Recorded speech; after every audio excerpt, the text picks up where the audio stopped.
Boa noite. Boa noite. Justiça aceita ação contra cartel de trens em São Paulo. Capital paulista tem o segundo verão mais chuvoso dos últimos 15 anos. Na festa de aniversário, Marta Suplicy confirma a saída do PT em direção ao PSB. Papa Francisco diz que a corrupção é suja e que uma sociedade corrupta é uma porcaria. No Iêmen, ataques contra mesquitas deixam pelo menos 137 mortos e mais de 200 feridos. E ainda a história de uma pequena praça na Lapa que une a comunidade há mais de 80 anos.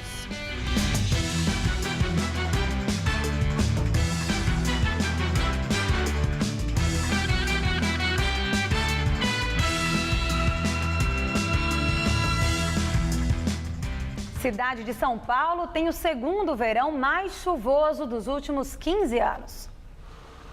O balanço do verão foi finalizado ontem à noite, quando teve início o outono, pelo Centro de Gerenciamento de Emergências da Prefeitura. Segundo o CGE, o índice de chuvas da estação ficou em 790,5 milímetros, atrás apenas do verão de 2010, quando choveu quase 850 milímetros. Neste ano, apenas o mês de janeiro teve chuvas abaixo da média. Em fevereiro, choveu um pouco acima do esperado. E em março, as chuvas registradas até agora já ultrapassam em 30% a média. Neste verão, todas as regiões da cidade superaram a média de precipitações, embora a Zona Norte tenha registrado os menores números. Os temporais também causaram estragos na capital. Em vários dias, todas as regiões tiveram ruas e avenidas alagadas. Carros foram inundados, pessoas ficaram ilhadas e precisaram ser resgatadas pelos bombeiros. Em dezembro, nos primeiros dias do verão, o passageiro de um táxi morreu depois que a chuva derrubou uma árvore em cima do veículo em Higienópolis, na região central da cidade. Na mesma região, no mês passado, uma árvore caiu sobre a fiação elétrica. Um fio de alta tensão atingiu um carro e matou o motorista eletrocutado. A Justiça Federal do Paraná vai realizar na próxima segunda-feira o primeiro leilão de um bem apreendido na Operação Lava Jato. O pregão vai negociar um Porsche avaliado em R$200 mil, que pertencia à doleira Nelma Kodama. Ela foi condenada na Operação Lava Jato a 18 anos de prisão pela prática de 91 crimes de evasão de divisas. Nelma foi acusada de atuar em parceria com o doleiro Alberto Youssef, no esquema de corrupção e lavagem de dinheiro. A realização de leilão de bens apreendidos é conhecida como alienação antecipada e busca preservar o valor econômico do bem sujeito a deterioração e perda de valor. O Ministério Público Federal estuda pedir a aplicação desse recurso a todos os materiais apreendidos na operação, caso eles sejam usados para ressarcir os cofres públicos ou até mesmo devolvidos ao dono no fim do processo, caso não haja condenação. E a Justiça de São Paulo aceitou a denúncia do Ministério Público e iniciou uma ação contra 11 empresas acusadas de formar um cartel para obter contratos da CPTM. A ação é referente a contratos de 2000 a 2007, período em que o Estado foi governado pelo PSDB. Os promotores analisaram 3 contratos para manutenção preventiva de trens da CPTM. De acordo com a investigação, as multinacionais se uniram para fraudar licitações. São réis as empresas Siemens, Alstom, Bombardier, Mitsui, Temoinsa, Tejofran, MPE, MGE, Tetrans e CAF, a espanhola e a filial brasileira. A promotoria pede nesta ação que os escritórios de todas as empresas envolvidas sejam fechados aqui no Brasil, porque elas não agiam de boa fé na execução dos contratos. E quer que as empresas paguem uma indenização de quase 2,5 bilhões ao Estado. A CPTM também se tornou ré no processo. A Alstom e a Tetrans negam envolvimento. A Bombardier disse que reitera que jamais se envolveu em qualquer prática anticompetitiva no Brasil. A CAF informou que tem colaborado com as investigações. A Tejofran disse que não vai se manifestar. E a Mitsui diz que, quando solicitado, vai colaborar com as autoridades brasileiras. A Siemens afirmou que proativamente compartilhou com a CAD documentos obtidos durante auditorias internas que deram origem a investigações. As demais empresas ainda não se pronunciaram. A CPTM e o governo do estado disseram que só vão se manifestar quando terminar o processo. A assessoria de imprensa do PSDB informou que o partido defende apuração e punição rigorosas dos eventuais culpados. E a senadora paulista Marta Suplicy confirmou em sua festa de aniversário na noite de ontem, em São Paulo, que vai deixar o PT e se filiar ao PSB. Ela disse que a data do anúncio oficial de sua filiação está a critério da legenda.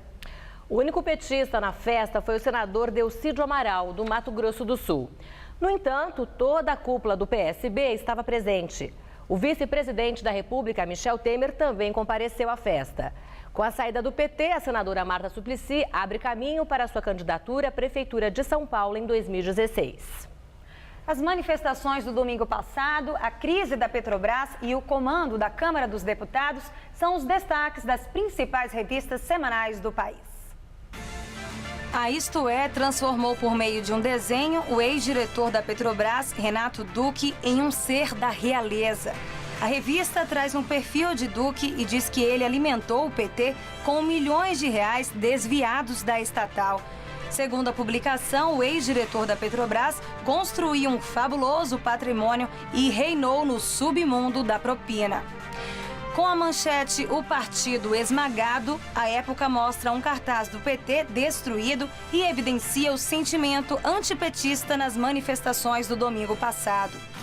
Veja tem na capa Eduardo Cunha, presidente da Câmara dos Deputados, e revela a importância do parlamentar, que, segundo a publicação, é o político mais poderoso do Brasil. Já a Carta Capital traz uma alusão da imagem de Dilma completamente apagada e faz a seguinte chamada: o governo no breu.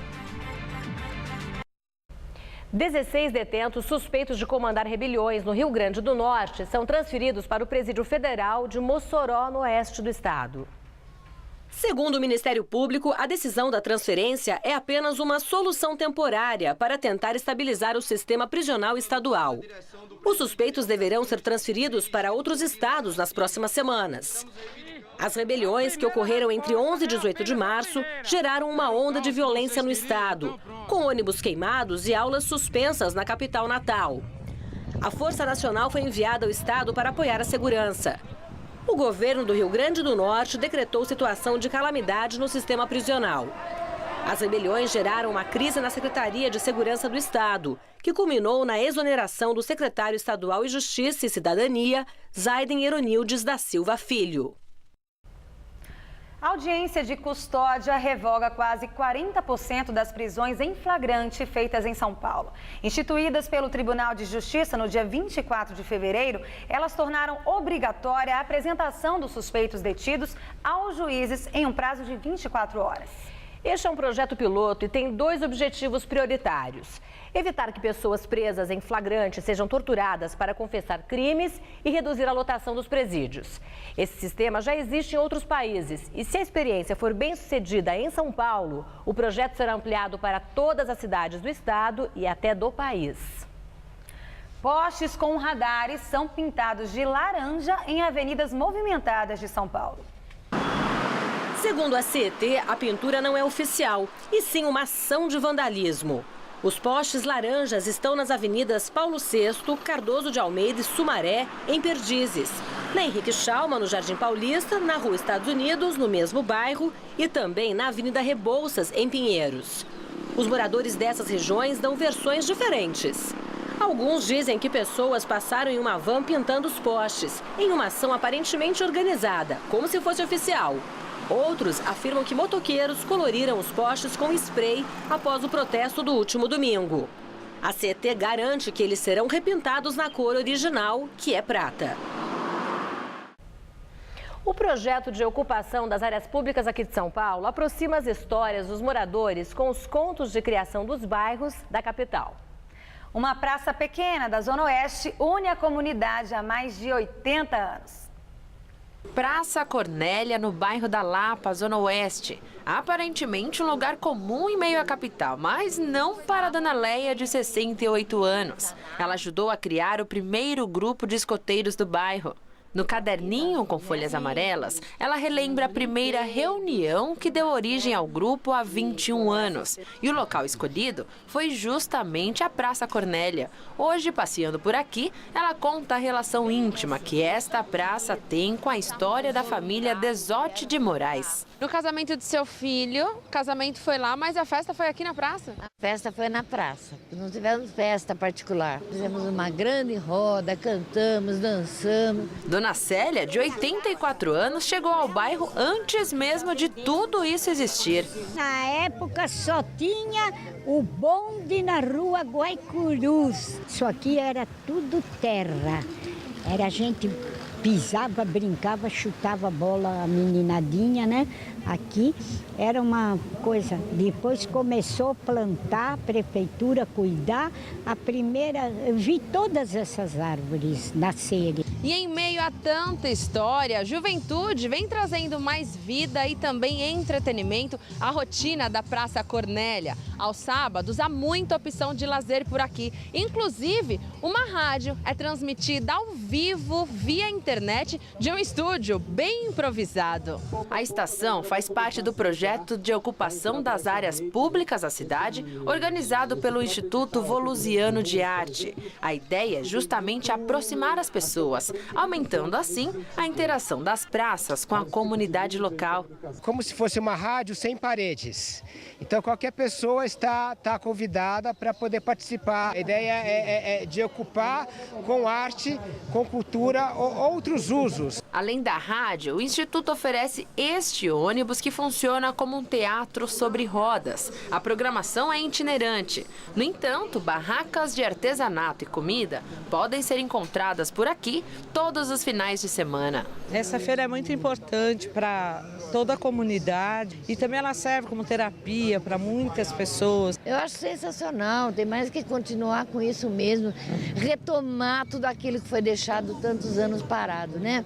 Eu sou a favor disso, apoio isso e quero que a Praça Cornélia fique sempre assim, cheia de gente. Os Ministérios da Educação e da Justiça vão lançar na próxima semana um grupo de trabalho para analisar os reajustes de mensalidades de instituições que fazem parte do Fundo de Financiamento Estudantil. Uma das principais mudanças do FIES neste ano foi a imposição do limite de 6,4% no reajuste da mensalidade. Algumas instituições e associações chegaram a entrar na Justiça para contestar esse valor. O MEC afirma que negocia os reajustes acima deste limite, caso a caso. E veja agora as manchetes de amanhã dos dois principais jornais de São Paulo. O Estado de São Paulo. Governo detecta que Estado Islâmico tenta cooptar brasileiros. De acordo com a publicação, os setores de inteligência do governo detectaram tentativas do grupo de convencer jovens brasileiros para atuar como extremista. O temor é de ação durante os Jogos Olímpicos. Folha de São Paulo. Disseu recebia parte de propina paga ao PT, informam delatores. Segundo o jornal, os executivos de empreiteiras ligadas à corrupção da Petrobras contaram que os pagamentos à consultoria de Disseu abatiam comissões ao partido. O ex-ministro nega. O presidente da Sabesp, Gerson Kelman, afirmou neste sábado que o rodízio na região metropolitana da capital paulista é pouco provável e descartou a parceria público-privada para a dessalinização de água do mar, que vinha sendo estudada pela companhia e pelo governo do estado. Mas afirmou que a iniciativa para a redução de perdas na rede da Sabesp continua sendo trabalhada. Atualmente, a companhia perde cerca de 19% de sua água tratada nas redes da região metropolitana. Explosão de dengue faz governo do estado de São Paulo querer antecipar a vacina contra a doença. O governador Geraldo Alckmin já pediu autorização à Agência Nacional de Vigilância Sanitária. Segundo ele, 12 mil doses estariam prontas, mas em fase de testes clínicos no Instituto Butantan. A ideia do governo é aplicar a vacina nas regiões mais afetadas, como Sorocaba, Catanduva e a capital paulista. Só neste ano, 67 pessoas já morreram vítimas da doença em todo o estado. Somente na capital foram 3. O nível do sistema Cantareira sobe e supera a média histórica para o mês de março. O nível do sistema Cantareira subiu para 16,3% neste sábado. Segundo o boletim divulgado pela Sabesp, até agora choveu 180,6 milímetros nas represas do sistema, quando a média para o período é de 178 milímetros. Foi o 15º dia consecutivo de alta no nível das represas que abastecem 5.600.000 pessoas na Grande São Paulo. Apesar das elevações, a situação ainda é crítica. E a chuva que caiu nos últimos meses conseguiu recuperar apenas a segunda cota do volume morto. Para superar a primeira cota do volume morto, o sistema precisa chegar a 29,2%. Todos os sistemas que abastecem a Grande São Paulo também tiveram alta neste sábado. O Guarapiranga opera com 81,5% da sua capacidade, 2% a mais do que ontem. E o Alto Tietê registrou 22,5% de sua capacidade total. O outono começou nublado, com poucas aberturas de sol e chuvas pontuais aqui em São Paulo.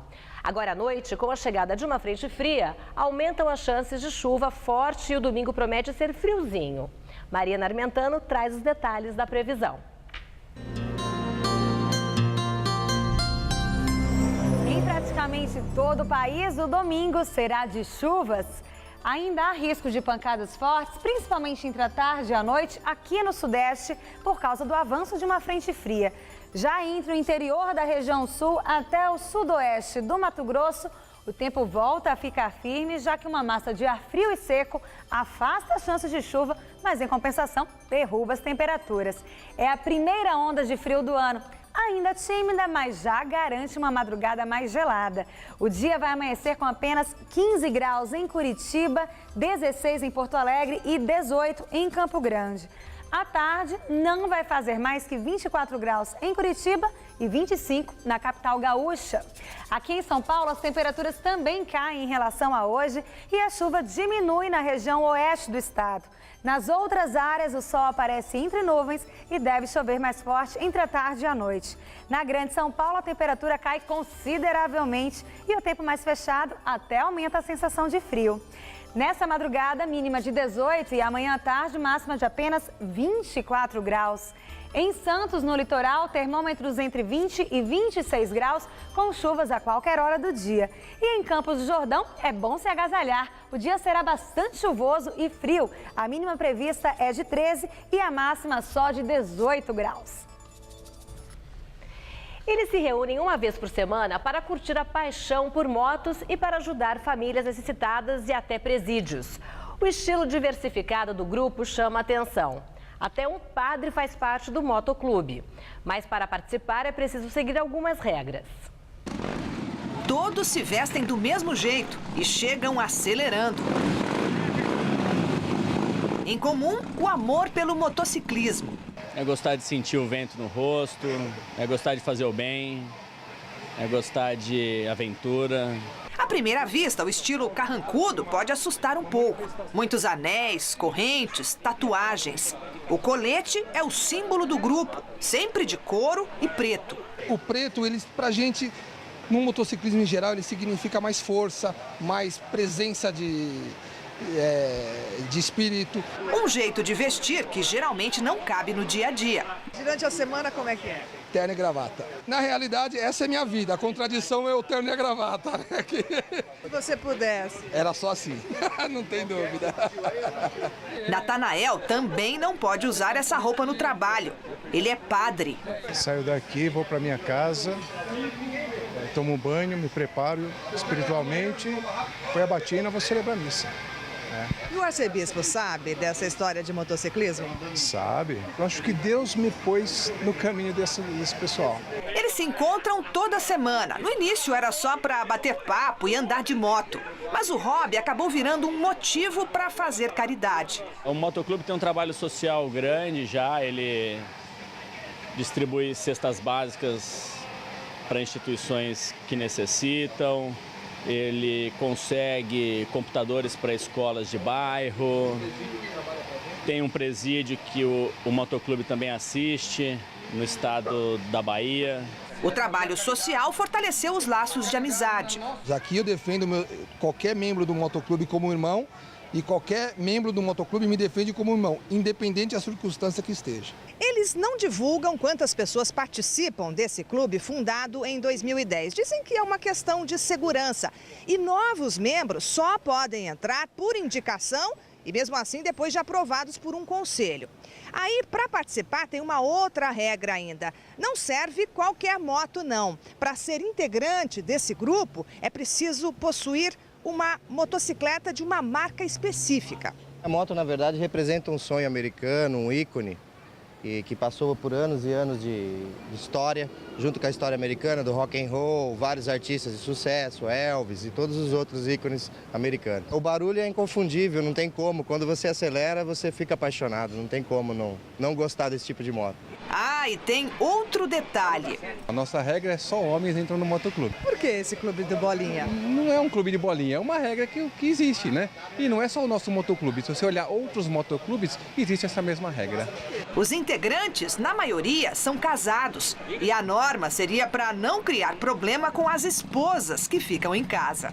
É muito bem-vindo nossas mulheres no motoclube, mas não andando de moto com a gente.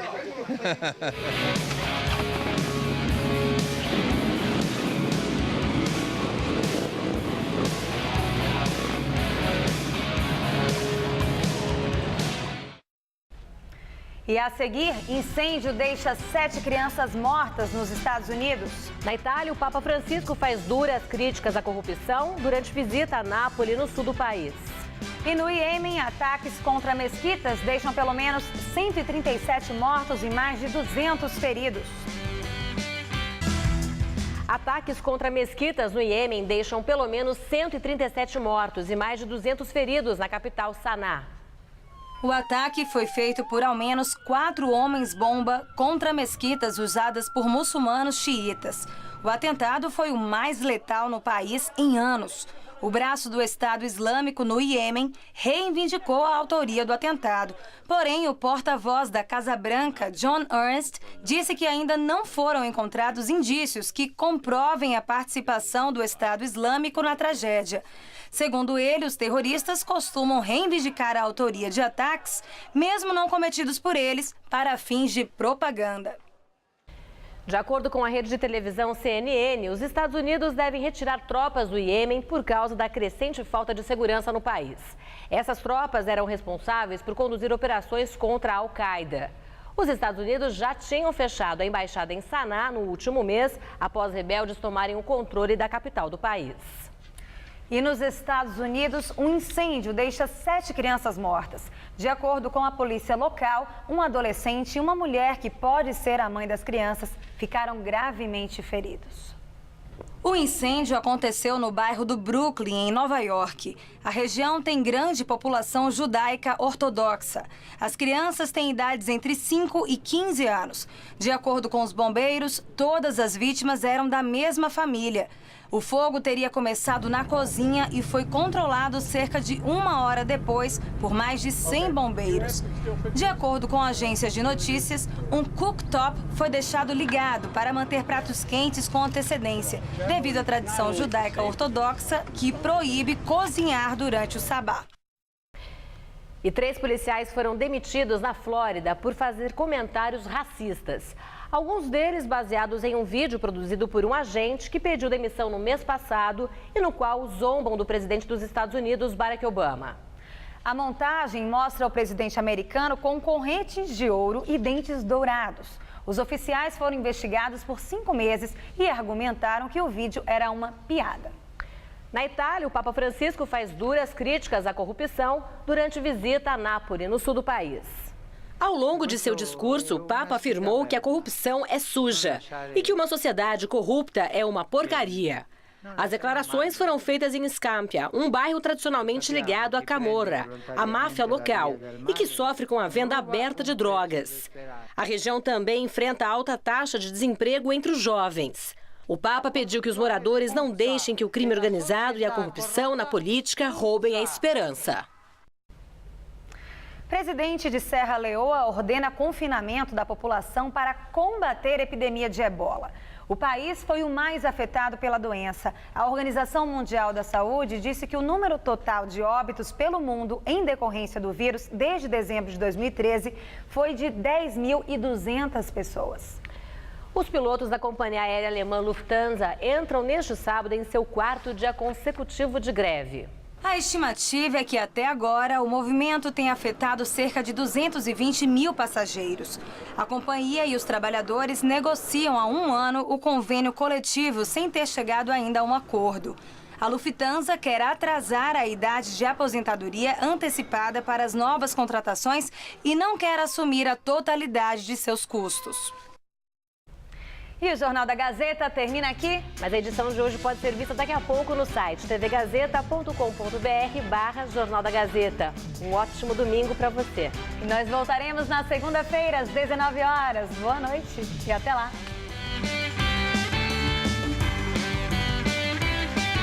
Neste domingo, 7h30 da noite, conheça a preparação dos jogadores de futebol americano em vida de atleta. Assista agora, Gazeta Imóveis.